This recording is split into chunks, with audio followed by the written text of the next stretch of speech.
우리 어제 요절의 말씀 2절이었죠. 2절의 말씀 같이 고백합니다. 여호와의 증거들을 지키고 전심으로 여호와를 구하는 자는 복이 있나이다. 아멘. 오늘 9절에서는 청년이라고 하는 단어로 말씀이 시작이 되고 있습니다. 여기에 청년은 1차적으로는 이제 물리적인 청년을 말을 하는 거죠. 근데 지금 시대는요, 청년이라고 하는 개념 자체가 달라졌습니다. 지금 한국도 법을 개정한다는 이야기를 들었는데, 전에 같은 경우는 이제 50세 넘어서 55세 이상을 노년이라고 그랬습니다. 근데 여러분, 지금 55세 넘은 사람 보고 노인이라고 그러면 기분 좋아요? 아니, 지금 나이가 몇 살인데 무슨 놈의 노인이라는 단어를 쓰느냐고. 그래서 지금 그 노인이라고 하는 단어 자체를 지금 없애기로, 노년층이라고 하는 단어 자체를 없애서 이제 그쪽을 전부 다 장년이다라고 하는 이름으로 바꾸겠다고 하는, 법을 개정하겠다고 하는 이야기를 하고 있습니다. 그래서 이 청년이라고 하는 개념 자체도 물리적으로 지금은 많이 확대가 됐습니다. 전에 같은 경우에는 뭐 20대에서 30대 그쪽을 청년이라 그렇게 규정을 했다면, 지금은 뭐 50이 넘어도 60이 넘어도 청년 쳐는 사람이 참 많습니다. 지금 여러분이 청년처럼 살잖아요. 여자분들은 처녀처럼 사는 거고. 이게 뒤에서 보면은요, 이게 아가씨인지 아줌마인지 구별이 안 됩니다. 모두가 다 아가씨 같아요. 전부 다. 그런 것처럼 여기 청년이라는 1차적인 의미는 이제 물리적인 의미에서의 청년을 의미를 하고 있고, 두 번째는 또 하나 영적인 의미에서의 청년을 의미하고 있습니다. 그러니까 영적으로 우리가 노인처럼 살 수도 있고, 영적으로 팔팔 뛰는 청년처럼 살 수 있다, 그 이야기잖아요. 여러분, 전라북도 출신 가운데 유태영 박사라고 하는 박사가 있습니다. 임실 출신이죠. 그분이 이제 모섬이 아들로 태어나서 말 그대로 한국의 새마을 운동의 정신적인 틀을 놓았던 사람이 유태영 박사예요. 그분의 일화는 여러 가지 전해져 오는 것들이 참 많잖아요. 공부하고 싶은데 어떻게 공부할까? 그래서 도서관에 가가지고 막 영어 사전을 놓고 막 영어로 써서요, 나가서 공부하고 싶다고. 그때 이제 떠오른 나라가 덴마크라고 하는 나라. 근데 덴마크 아는 사람이 있어야지. 편지를 쓰기는 썼는데 어떻게 해서 영어로 쓰긴 썼는데 보낼 사람이 없는 거예요. 그래서 어떻게 했을까 그러다가 퍼뜩 기도하면서, 그분이 이제 새벽 기도를 되게 열심히 하셨거든요. 새벽 기도하다가 그래, 그럼 덴마크 국왕한테 쓰자. 그래서 국왕 이름을 찾아가지고 그다 덴마크 국왕 이름을 쓰고 보낸 거예요. 보냈는데 참 하나님이 그렇게 역사하셨어요. 그것을 비서실장이 받아가지고 대통령한테 보여준 거예요. 근데 대통령이 그 글을 읽고 나서 저기 한국, 뭐 그때만 해도 1960년대 한국이 어디 있는 나라인지 알겠어요. 근데 한국에서 젊은 청년이 여기 와서 농촌에 대한 운동 그것을 배워가지고 고국에 가서 한번 해보겠다고 하는 그 마음이 감동이 된 거예요. 그래서 덴마크 국왕이 그걸 오라고, 그래서 가가지고 덴마크에서 유학해가지고 덴마크 말 한마디도 모르는 분이 가가지고 이렇게 유학을 해서 나중에 이스라엘까지 유학을 하고 한국에 와서 새마을 운동의 기틀을 다진 사람이 유태영 박사예요. 그 사람이 쓴 책 가운데 제목이 참 인상적이에요. 나는 영원한 청년이고 싶다. 제목이 좋잖아요. 물리적인 나이는 어떻게 알 수 없지만은 난 영적으로 청년으로 살고 싶다. 정신적으로 청년으로 살고 싶다. 아멘. 그러니까 그 청년. 그러면서 여기서 그렇게 질문합니다. 그렇다면 그 청년이 그의 행실을 무엇으로 깨끗하게 하리까? 그 청년이 삶의 기준을 무엇으로 잡아야 합니까? 그 이야기예요. 청년으로서 살기는 사는데, 그렇다면 그 청년의 시기에 내 삶의 가치관은 무엇입니까? 내 삶의 가장 중요한 목적은 무엇입니까? 바로 그것을 여기서 묻고 있는 거예요. 그러면서 답을 합니다. 주의 말씀입니다. 하나님 말씀입니다. 말씀이 바로 내 삶의 기준이고, 말씀이 바로 내 삶의 바로메터가 되고, 말씀이 바로 내 삶의 가장 중요한 의미입니다. 그러면서 이 하나님 말씀에 대한 다양한 표현들을 9절에서 16절에 하고 있습니다. 9절에서는 주의 말씀, 10절에서는 주의 계명, 11절에서는 주의 말씀, 12절에서는 주의 율례, 13절에서는 주의 입의 모든 규례, 14절에서는 주의 증거들의 도, 15절에서는 주의 법도, 16절에서는 주의 율례, 주의 말씀, 이게 다 하나님 말씀이에요. 그래서 내가 말씀대로 내가 말씀 붙잡고 사는 것이 청년으로서의 삶입니다. 그 얘기를 뒤집어서 말을 하면 하나님의 말씀을 품고 있는 사람이 청년이라 그 말이에요. 나이가 20대, 30대가 되어서 청년이기도 하지만 그 가슴 속에 말씀이 팔팔 뛰고 있는 사람은 청년이라 그 말이에요. 여러분 청년으로 사시기를 바랍니다. 한 해가 가고 또 떡국 먹고 또 한 살 먹고 그래서 벌써 내 나이 이렇게 됐나 그 생각하면은요 사람이 참 묘한 생각이 들어요. 그러니까 어떤 물리적인 나이 속에 매여 있지 마시고 정말 영적으로 내 말씀 속에 말씀이 떨어지고, 그러니까 말씀이 지금 주어지는 이 시간이 내가 청년으로 사는 시간이에요. 말씀을 붙잡고 있는 시간이 정말 내가 청년의 꿈을 가지고 사는 사람이고 청년의 어떤 은혜를 가지고 사는 사람이고 청년으로서 내일을 기대하고 개척하는 사람으로 사는 사람이 말씀이 있는 사람이에요. 갈렙이라는 사람 나이 80이 됐죠. 정탐꾼이 쭉 가서 정탐 12명이 정탐하고 나서 딱 두 사람만 가나안 땅에 들어가잖아요. 여호수아하고 갈렙. 그 갈렙이 나이가 80이 됐어요. 근데 어느 날 그가 여호수아한테 와서 이야기합니다. 나 나이 80이다. 그렇지만은 저 산지를 나에게 달라. 내가 가서 개척하리라. 청년이지 나이는 80이지만은 갈렙 같은 사람은 청년으로 살고 있는 사람이에요. 그래서 말씀에 대한 세 가지 내용을 오늘 본문에서 설명을 하고 있습니다. 첫째로 말씀에 대한 순종. 그게 10절입니다. 내가 전심으로 주를 찾아 싸우니 주의 계명에서 떠나지 마소서. 말씀에 대한 순종. 열왕기하 5장에 보시면 아람 군대 장관 나아만이라는 사람이 문둥병에 걸렸어요. 그 당시에 문둥병은 이미 끝나는 치명적인 질환이죠. 아무리 해도 방법이 없어요. 근데 그 나라에 이스라엘에서 붙잡혀온 조그마한 몸종이 하나 있었어요. 계집종이. 그 계집종이 가만히 보니까 주인이 문둥병 걸려서 오늘 내일 죽어가고 있거든. 그래서 답답한 마음에서 한마디 합니다.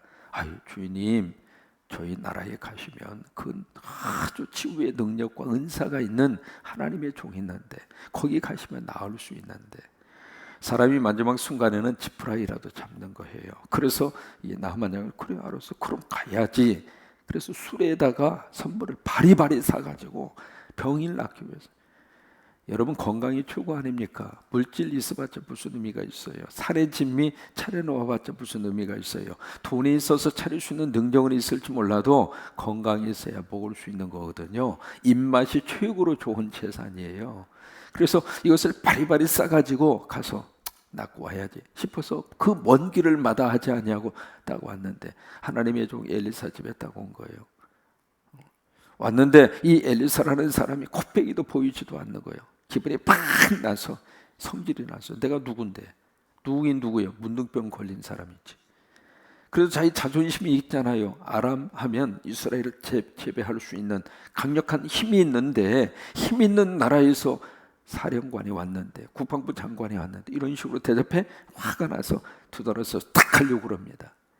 가려고 그러니까 그 중에 한 지혜로운 신하가 딱 길을 막는 거예요. 당신이 여기 올 목적이 뭡니까? 병 낫기 위해서 온 거 아닙니까? 요단강에 가서 7번 들어갔다 나왔다 그 말하면 그 말대로 하면 병이 낫는다는데 그거 나와서 상처 위에 손을 얹고 얼굴 안 보였다고 그래서 화나가지고 당신 가면 당신 미래가 어떻게 되겠느냐고, 이대로 돌아가면 어떻게 되느냐고. 이 문대가 성경에서 이 문대가 그 말이 없어요. 그 말을 듣고 보니까 맞잖아요. 여러분 교회 오는 목적은요 예수 믿기 위해서 오는 거예요. 교회 대접받기 위해서 오는 장소 아닙니다. 교회 인사받기 위해서 오는 장소가 아니거든요. 여기 오는 목적은 예수 믿고 하나님의 자녀 되고 하나님의 복 받기 위해서 오는 거예요. 믿으시면 아멘. 근데 그건 없어져 버리고 목사 악수를 하네 안 하네 마네, 아유 10인 10세라고 별 사람 다 있어. 그건 목적이 아니에요. 그거 아니라고. 제가 잘 아는 목사님이 왼쪽 한 눈이 안 좋아가지고 다른 눈을 갖다 박으셨어요. 그러다 보니까 교인이 앞에서 앞에서 오지 않으면 잘 구별을 못해요. 옆에서 이렇게 오면은 이쪽 눈은 가짜 눈이에요. 그래서 안 보이는 거예요. 이쪽에서 오면. 그러니까 교인들이 막 오해를 하는 거예요. 어떻게 목사가 아는 척도 안 한다, 인사도 안 받아준다, 어떻게 저렇게 목사가 교만해가지고, 교만해봤자 얼마나 교만하겠습니까? 목이 이거밖에 안 되는데 얼마나 교만할 수 있겠어요? 별말이 다 있는 거예요. 이 사무엘 목사님이요, 공개적으로 실토를 했어요. 사실은 내가 이 눈이 의안이다. 앞으로 나한테 아는 척을 하고 인사하려면 정면으로 똑바로 와서 인사하지 않고, 아는 척을 안 하면 내가 잘 모른다, 옆에서 이야기하는 거죠. 그러니까 이 나만 장군도 거기 간 목적은 낫기 위해서 간 거잖아요. 대접받기 위해서 간 거 아니잖아요. 대접받으면서 나병 환자로 있는 것보다도 순종하여 치유받는 게 더 큰 축복이잖아요. 그래서 결국 듣고 보니까 맞아. 사람은요, 누가 말을 하든지 옳은 말이다 싶으면 빨리 내 말로 받아서 수정하는 것이 복이에요.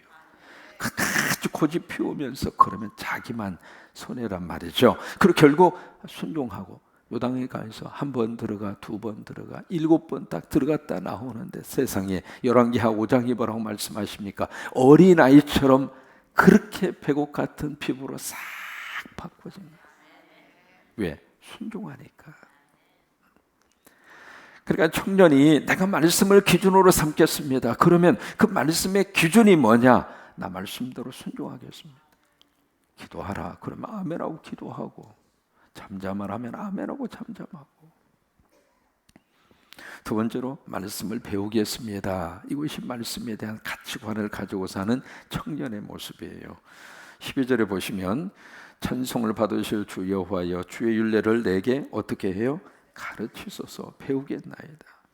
사도행전을 보시면 베레아 사람들이 나오잖아요. 이 베레아 사람들은 신사적이었다. 신사적이었다는 말은 그냥 우리가 말하는 신사를 말하는 게 아닙니다. 고상한 사람이었다라고 하는 뜻이에요. 그 고상하다고 하는 말의 뜻은 그냥 이 일반적인 외형적으로 비춰지는 고상함을 말하는 것이 아니라, 뭔가의 사건과 뭔가의 일이 있으면 그것을 깊이 생각하고, 그리고 그것을 깊이 알기 위한 학문적인 자세와 태도를 가지고 있었다, 그 말이에요. 그래서 베레아 사람들이 하나님의 말씀이 그러한가 하고 날마다 그 말씀을 가지고 상고하였더라, 그렇게 말씀을 하시잖아요. 말씀은 배우셔야 돼요.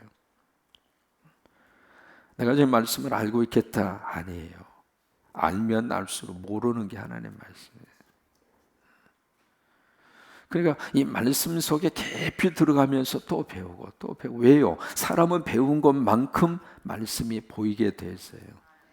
배운 것만큼 말씀의 깊이 속에 들어갈 수 있거든요. 그러니까 말씀이 보이고 말씀의 깊이가 있어야, 그래야 인생도 행복한 거예요. 같은 물을 마시더라도 저 깊이에 시원한 그 우물 쫙 깊은 데서 퍼올린 물은 맛있어요. 물이라고 해서 똑같은 물이 아니거든요. 그러니까 하나님의 말씀을 깊이 들어가서 말씀의 깊이 속에 은혜의 생수를 마시면 내가 행복해요. 그래서 여러분, 이 새벽의 시간에 왜 이렇게 강의식으로 하느냐? 이 시간 아니면 성경을 체계적으로 배울 만한 시간 내기가 힘들어. 공부하자고 그래도 지금 바쁘니까 공부하러 못 오잖아요.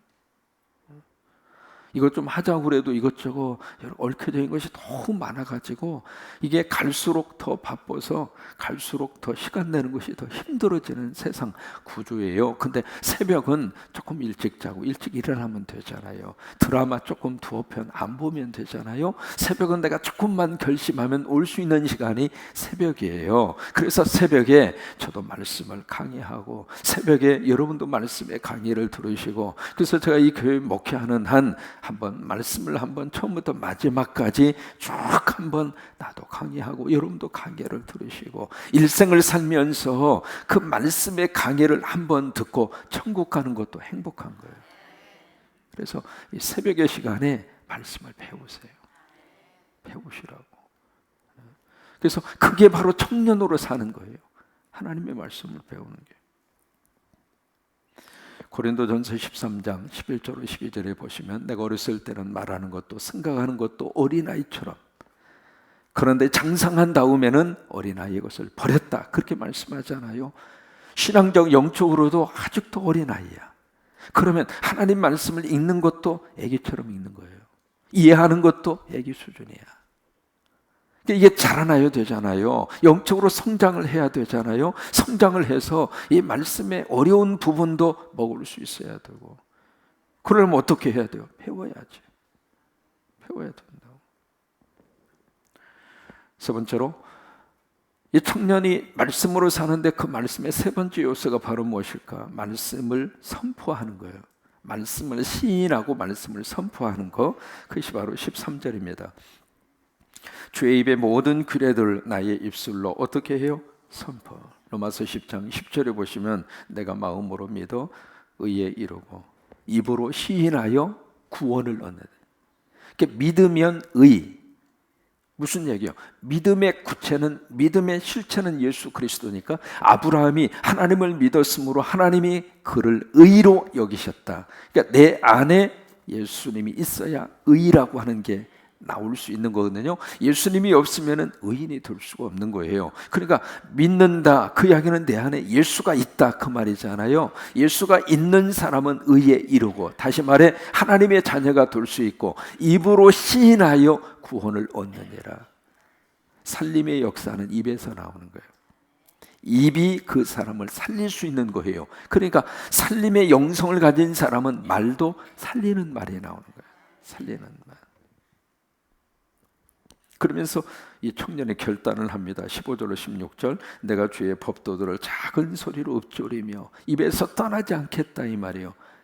이 하나님의 말씀을 자꾸, 그래서 암송 구절을 그래서 드리는 거예요. 그 암송 구절 한 번 읽고 그냥 같이 하고 끝나는 것이 아니라 그 암송 구절을 입으로 중얼중얼. 왜? 그렇게 안 하면 다른 소리가 자꾸 나가네요. 입은요, 가만히 두면 좋은 말이 별로 안 나갑니다. 쓴 소리가 더 많이 나가, 입이. 왜? 감정에 가장 많은 영향을 받는 게 입이에요. 그러니까 입으로 자꾸 이렇게 읊조리는 거예요. 하나님의 말씀을, 찬양을. 그게 입술에다 파수꾼을 세우는 거예요. 여자분들은 왜 립스틱을 바릅니까? 빨간색을 왜 짙게 발라요? 보혈의 피로 발라주세요. 왜? 남자보다 여자분들이 말을 3배 더 많이 해요. 그러니까 보혈의 피로 발라주세요. 남자들은 립스틱 잘 안 합니다. 왜? 과묵한 사람들이 좀, 남자들은 과묵한 사람들이 조금 많아요. 근데 여자분들은 모였다 하면 접시가 뒤집어지고 그냥 복잡해. 왜요?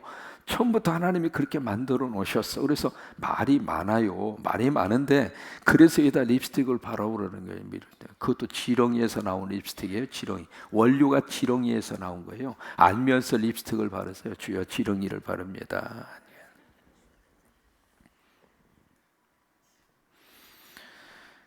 15절, 내가 주의 법도들을 작은 소리로 읊조리며 주의 길들에 주의하며 주의 윤례를 즐거워하며 주의 말씀을 잊지 아니하리이다.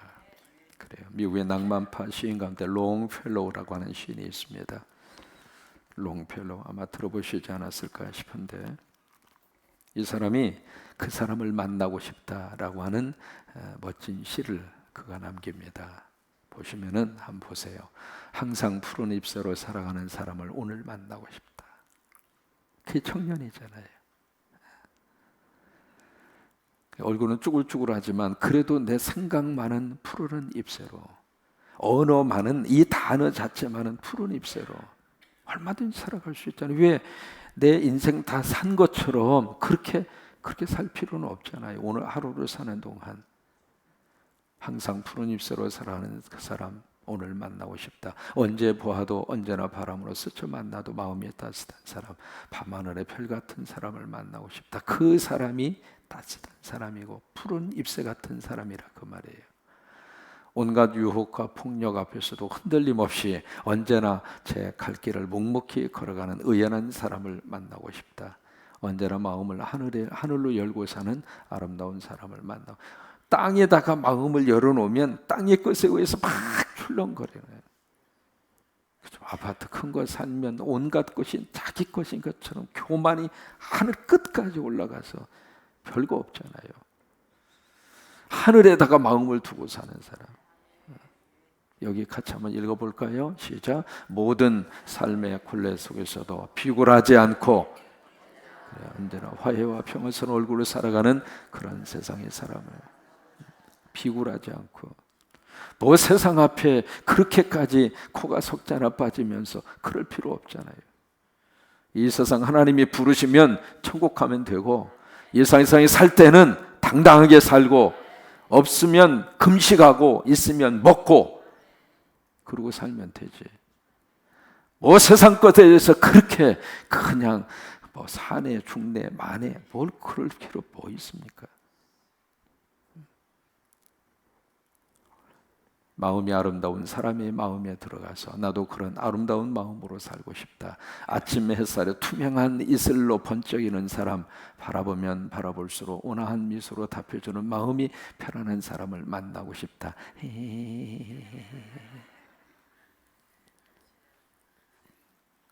유명한 롱페오의 그 사람을 만나고 싶다라고 하는 시입니다. 이 롱페오가 나이 굉장히 많이 먹어가지고 머리가 희끗희끗하고, 뭐 나이 먹으면 어차피 숲이 듬성듬성 빠질 수밖에 없잖아요. 그래서 이제 그런 모습이 이렇게 있는데, 근데 이 롱페오의 시라든지 그 보면 굉장히 감성적이에요. 나이를 잊어버릴 정도로 그렇게 해맑은 그런 식의 언어들을 그렇게 쓰면서 그렇게 있으니까 물었어요. 아니 그렇게 나이 먹으면서도 어떻게 이렇게 젊게 사느냐고. 그러니까 롱펠로우가 자기 집 앞에 있는 정원에 고목나무 하나를 딱 가르쳐요. 오래된 사과나무를 딱 가르치면서, 저 나무가 저렇게 오래됐지만은 봄이 되면 싹이 나고, 봄이 되면 꽃이 피고 열매를 맺힌다고. 왜 그럴까? 그 나무는 세월이 흘렀지만은 조금씩 변화되고 있다고. 그러면서 나는 저 나무를 보면서 내 인생을 보고 있다고. 세월이 흘러서 내가 고목나무처럼 변할 수밖에 없지만은, 그러나 나는 조금씩 내 인생을 조금씩 변화를 시키면서 거기서 잎을 피우고 꽃을 피우고 나 열매 맺으면서 살겠다고. 그게 롱페올러가 젊게 사는 비결이라 그 말이에요. 하나님의 말씀 있는 사람이 청년이에요. 여러분 다 청년으로 사시기를 주의 이름으로 축원합니다. 인생 끝나지 않았습니다. 아직도 하나님이 오라고 할 때까지 이 세상에서 팔팔하게 살다 가십시다. 아멘. 오늘 하루를 살더라도 귀차게 살고, 오늘 하루를 살더라도 어깨를 탁 펴고 살고, 오늘 하루를 살더라도 정말로 마음속에 하나님의 말씀을 다 기억하고, 그래 청년으로 하다가 안 되는 것 안 되더라도 해보려고 시도하는 청년으로 살고, 하지도 않고 못해요, 안 해요, 안 돼요, 그리고 인생 놓아버리면 이미 인생 끝난 거예요. 안 돼도 괜찮아요, 해보는 거예요. 하다가 결과가 조금 안 좋아도 괜찮아요, 시도해보는 거예요. 그게 청년이요. 그게. 그러니까 청년의 마음과 모습으로 저와 여러분이 살 수 있게 되기를 바랍니다. 이제 16년도 이해가 가요. 그래요. 오해도 다 풀어지고 아픔도 다 풀어지고, 왜? 이해가 가고 있으니까. 달력 이제 새로 걸어야 되잖아요. 가는 세월 붙잡을 수 없잖아요. 새로운 해를 우리가 눈앞에 두고 다시 한번 우리 마음속에 청년의, 영적인 청년의 모습으로 다 여러분 생각이 청년이 되고, 말이 청년이 되고, 가슴이 청년이 되고, 그래서 롱페오가 만나고 싶었던 그 사람을 만나고 싶다. 바로 그 사람이 여러분이 되시기를 주의 이름으로 축원합니다. 자, 요절의 말씀 9절입니다. 시작. 청년이 무엇으로 그의 행실을 깨끗하게 하리까? 주의 말씀만 지킬 따름이니이다. 다시 한번 시작. 청년이 무엇으로 그의 행실을 깨끗하게 하리까? 주의 말씀만 지킬 따름이니이다. 한 번만 더 합니다. 시작. 청년이 무엇으로 그의 행실을 깨끗하게 하리까? 주의 말씀만 지킬 따름이니이다. 아멘.